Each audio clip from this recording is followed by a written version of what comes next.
जय राधे दामोदर।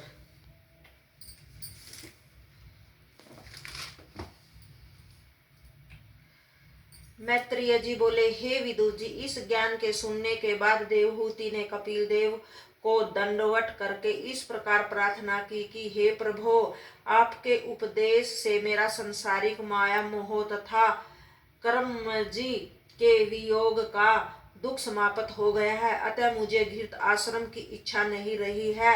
हे महात्मन, महाप्रलय के समय ब्रह्मा आदि देवताएं भी अपनी माया में पढ़कर नष्ट हो जाते हैं, आपकी माया में पढ़कर नष्ट हो जाते हैं, और वह आपकी माया भी आपके स्वरूप में लीन हो जाती है। इस समय आप अकेले ही अनुष्ट प्रमाण बालक का स्वरूप धारण कर बरगद के पत्ते के ऊपर क्षीर सागर में शयन करते हैं। अवतार धारण करना आपकी इच्छा पर निर्भर करता है।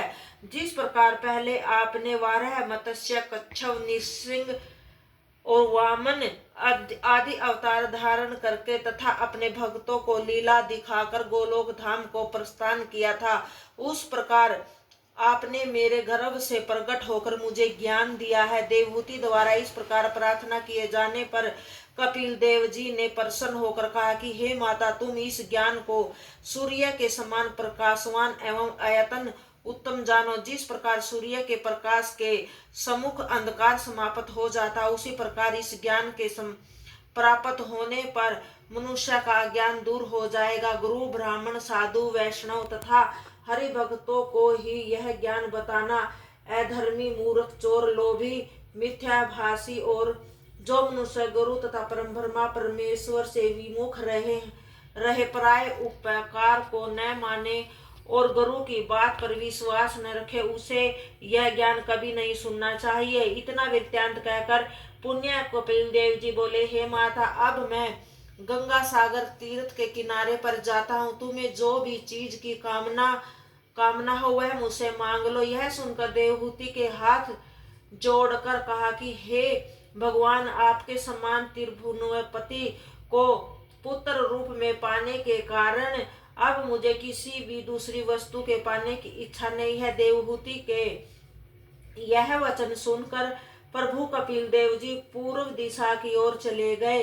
तदुपरांत देवहूति भी संसारिक माया से मुक्त हो विमान आदि को वहीं त्याग सरस्वती नदी के तट पर बैठकर पवित्र मन से श्री नारायण भगवान का ध्यान करने लगी। श्री नारायण का स्मरण करते समय जब उसका देह सरस्वती नदी में समा गया, तब उसकी चैतन्य आत्मा ने मोक्ष पद को प्राप्त कर लिया।